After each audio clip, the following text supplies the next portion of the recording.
So we have phosphate here. The normal lab ranges are going to be 2.8 to 4.5 milligrams per deciliter.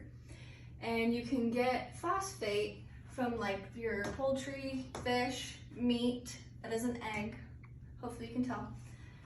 It's going to be located in your bone as well as your intercellular and extracellular fluid. The main thing with phosphate is it's an energy source, especially with ATP, which that is going to help you with your muscle contractions and your nerve impulses. And then I have this big giant arrow. Calcium and phosphate absolutely hate each other. They have an absolute hatred for each other. So phosphate is going to do the total opposite of calcium. So if calcium's up, then phos is going to be low, or if phos is high, calcium will be low. So hypophos occurs when it is below 2.8 milligrams per deciliter. So some causes of hypophos, I don't know how to say the full thing, so I just say hypophos, is going to be the hyperparathyroidism, alcoholism, and then when calcium is high, mag is low, and you have a low potassium as well. So when you think of phos and think of the hypophos and signs, think of the word broken. You're going to have breathing decrease due to weak muscles. You'll have rhabdomyolysis, which I saw that it is a necrosis of tissues, and then muscle tissues. You'll have a decrease in reflexes, osteomalacia, sure. It'll start to kill your immune system. You'll have an extreme weakness and as well as a drop in platelets.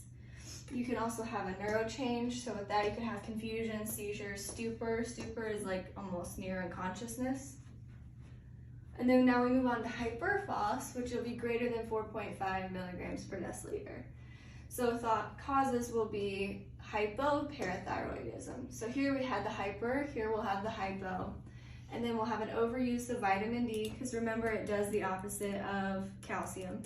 So if you have low calcium, you'll need the vitamin D. So if you have too much of it, it can cause you to have hyperphos.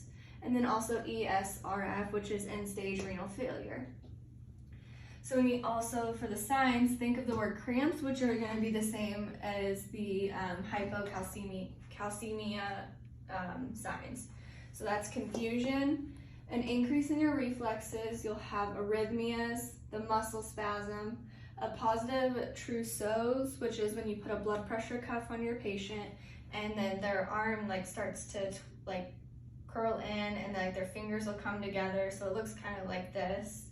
And then a sign of Chavostic, can't pronounce it. So you'll touch your patient's face and their face will just have those weird twitches, which can kind of go into the muscle spasms as well, and an increase of reflexes. And then that is it. Thanks for listening.